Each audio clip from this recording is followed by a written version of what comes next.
Maher, strong and resourceful, Hasna, wise and intuitive, Sally, quick-witted and agile, Sarah, compassionate and observant.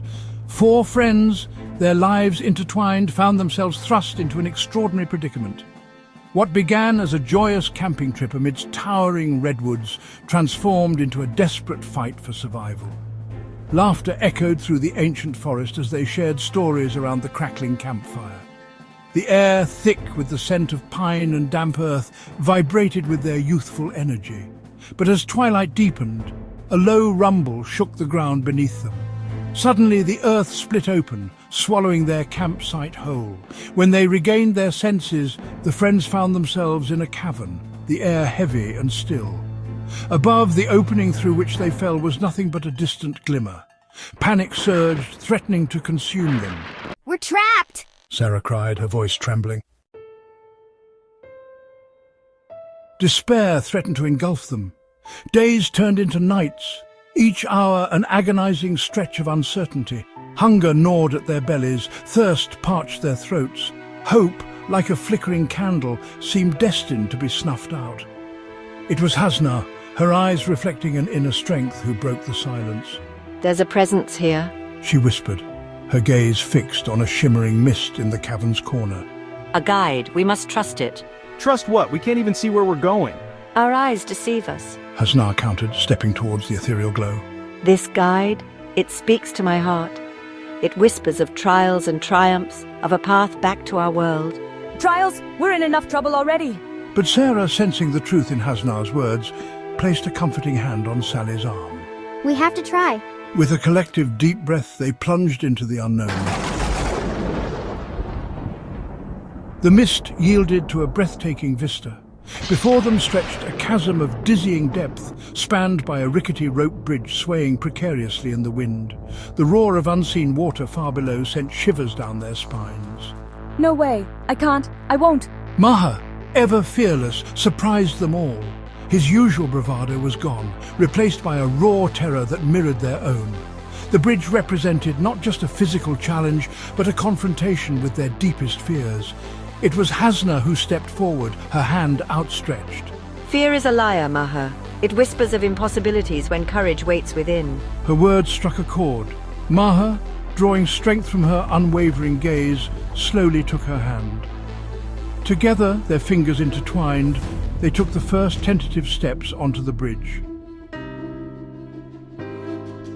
The bridge led to a cavern of dazzling beauty, its walls adorned with countless crystals that shimmered like stars. But as they ventured deeper, they realized their reflections in the crystals were not their own. They were distorted, grotesque, reflecting their deepest insecurities and hidden fears. "This is horrible. I don't even recognize myself." Sally recoiled, her usual self-assuredness crumbling, covering her eyes. "Look closer." Sarah, ever empathetic, saw not monsters but reflections of their pain. She gently pulled Sally's hands away. "These reflections, they're not meant to break us, but to show us who we truly are." As they gazed deeper, they began to see beyond the distortions. Sally saw not vanity, but a longing for acceptance. Maher saw not arrogance, but a desire to protect those he loved. And in that moment of vulnerability, they found strength. They emerged from the hall, shaken but changed. The experience had stripped away their facades, revealing their true selves. The trials continued. Each challenge tested their limits, forcing them to rely on their unique strengths and their growing bond. They navigated treacherous tunnels, deciphered ancient riddles, and faced down creatures of shadow and light. With each victory, no matter how small, their hope blossomed. The fear that had once threatened to consume them now fueled their determination. They were no longer the same individuals who had tumbled into the abyss. They had faced their fears, embraced their vulnerabilities, and emerged stronger, both individually and as a group. "We're almost there. I can feel it." Hasna whispered, her voice filled with a quiet confidence that resonated through the group. They had learned that the greatest strength came not from denying fear, but from facing it head-on, hand in hand. The final obstacle appeared, a wall of impenetrable darkness. Despair threatened to engulf them once more. This time, however, there was no panic, only a quiet resolve. They had come too far to give up now. It was then that Sarah, her quiet observation coming to the fore, noticed a faint pattern etched into the rock. It was a map, its lines pulsating with a soft light. This way. She urged, leading them through a labyrinthine passage that spiraled upwards. They emerged into blinding sunlight, the familiar scent of pine filling their lungs. They were back in their world, standing on the edge of the forest. As they embraced, tears of relief and joy streaming down their faces, they realized their journey had been about more than just finding their way home. It had been about finding their way to each other. Maher, his gaze locked on Hasna's, knew in his heart that their shared ordeal had forged a bond unbreakable. And as their hands intertwined, they knew that their adventure, though over, had only just begun.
إلى اللقاء في الحلقة القادمة.